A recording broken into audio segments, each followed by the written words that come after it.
السلام علیکم مائی YouTube family, کیسے ہیں آپ سب؟ آج کا ٹاپک آپ کا بچہ اعلیٰ عہدے تک کیسے پہنچے گا۔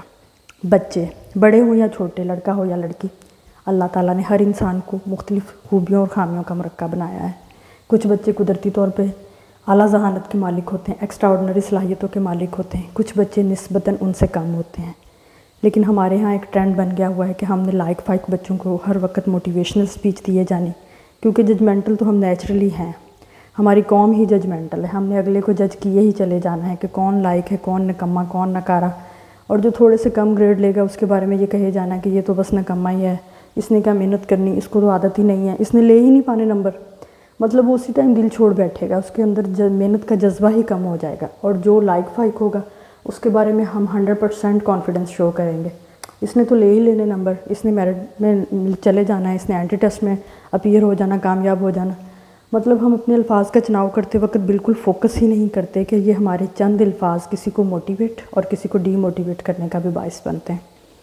ان الفاظ کی بدولت ہم چاہیں تو بیٹھے کو کھڑا بھی کر سکتے ہیں، اور چاہیں تو کھڑے کو گرا بھی سکتے ہیں۔ آپ کے الفاظ بہت زیادہ قیمتی ہیں۔ آپ کے بچے کو اعلیٰ عہدے تک آپ نے ہی پہنچانا ہے، کسی اور نے نہیں۔ ہمارے ہاں جب والدین، رشتہ دار، فرینڈس، کزنس، ٹیچرز، ہر کسی نے یہ وتیرہ اپنا لیا ہے کہ جو ذرا لائق فائق بچے ہوتے ہیں، اچھی پوزیشن، اچھے گریڈز گین کر رہے ہوتے ہیں، ان کو مسلسل پریز دینی، ان کو تعریف کرنی، ان کو موٹیویٹ کیے ہی چلے جانا، اور جو تھوڑا سا بھی سلو بچہ ہوگا اس کو ابھارنے، اس کی صلاحیتوں کو ابھارنے کی کوشش ہی نہیں کرنی، بس اس کو کچھ نہ کچھ ڈی موٹیویٹ کرنے والے الفاظ ہی کہے چلے جانے ہیں۔ میں یہ ساری بات پروو کرنے کے لیے ایک چھوٹا سا واقعہ آپ کے سامنے کوٹ کرتی ہوں، تھامس ایڈیسن کا۔ تھامس ایڈیسن آپ کو پتہ ہے کہ ایک بہت بڑے موجد تھے۔ وہ جس اسکول میں پڑھتے تھے وہاں کچھ ایشوز کی وجہ سے ان کو اسکول سے نکال دیا جاتا ہے۔ استاد محترم ان کو ایک لیٹر دیتے ہیں کہ جا کے اپنے گھر دے دینا۔ وہ گھر آ کے اپنی ماں کو وہ لیٹر دیتے ہیں اور پوچھتے ہیں کہ اس میں کیا لکھا ہوا ہے۔ ان کی ماں کہتی ہے کہ اس میں لکھا ہوا ہے کہ آپ کا بچہ غیر معمولی صلاحیتوں کا مالک ہے۔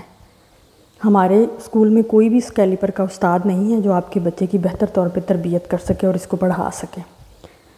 تھامس ایڈیسن اپنی ماں کے وہ بات اپنے دل میں بٹھا لیتے ہیں اور اپنی زندگی کی سٹرگل کو اور زیادہ تیز کر لیتے ہیں، اور انہوں نے اپنی لائف میں جو کہ مینٹلی سلو جانے جاتے تھے تقریباً 1000 چیزیں ایجاد کی ہیں۔ آج بھی ہماری لائف میں بہت سی ایسی چیزیں ہیں جو ان کی ایجاد کردہ ہیں اور جن سے ہم آج فائدہ اٹھا رہے ہیں، اور ان کا ہسٹری میں ایک نام جانا جاتا ہے۔ انہوں نے بلب، بیٹری، ٹارچ اور ڈھیروں ایسی چیزیں ہیں جو انہوں نے ایجاد کی ہیں۔ کافی عرصے بعد جب وہ کچھ پرانے کاغذات کا پلندہ کھنگال رہے تھے تو ان کو وہی لیٹر ملتا ہے جو ان کے استاد نے دیا تھا ان کی ماں کو دینے کے لیے۔ وہ لیٹر کھولتے ہیں تو اس کے اندر لکھا ہوتا ہے، آپ کا بچہ ذہنی طور پہ معذور ہے، ہم ایسے بچے کو اپنے اسکول میں برداشت نہیں کر سکتے، اس لیے ہم ان کو اسکول سے نکال رہے ہیں۔ ان کی آنکھوں میں آنسو آ جاتے ہیں وہ لیٹر پڑھتے ہوئے، اور وہ ایک چھوٹا سا نوٹ اس پہ لکھتے ہیں کہ تھامس ایڈیسن ایک چھوٹا بچہ تھا، لیکن اس کی ماں کے الفاظ نے اس کو جینیس بنا دیا۔ جی ہاں، یہ ہے وہ راز جو میں کب سے آپ کے سامنے آشکار کرنا چاہ رہی تھی کہ آپ کے بچے کو اعلیٰ عہدے تک استاد بھی پہنچائے گا، ادارہ بھی پہنچائے گا، لیکن اس سے پہلے آپ پہنچائیں گے۔ آپ چاہیں تو اپنے بچے کی اندیکھی صلاحیتوں کو پالش کر سکتے ہیں۔ اگر وہ تھوڑا سلو لرنر ہے تو آپ کے کچھ موٹیویشنل الفاظ جو ہیں اس کی صلاحیتوں کو ابھار سکتے ہیں، اس کے اندر محنت کا جذبہ پیدا کر سکتے ہیں۔ کائنڈلی اپنے الفاظ کا چناؤ کرتے وقت خیال رکھیں کہ آپ کے چند الفاظ اگلے کے لیے کتنا بڑا موٹیویشن ثابت ہو سکتے ہیں۔ امید ہے میری آج کی باتیں آپ کو اچھی لگی ہوں گی۔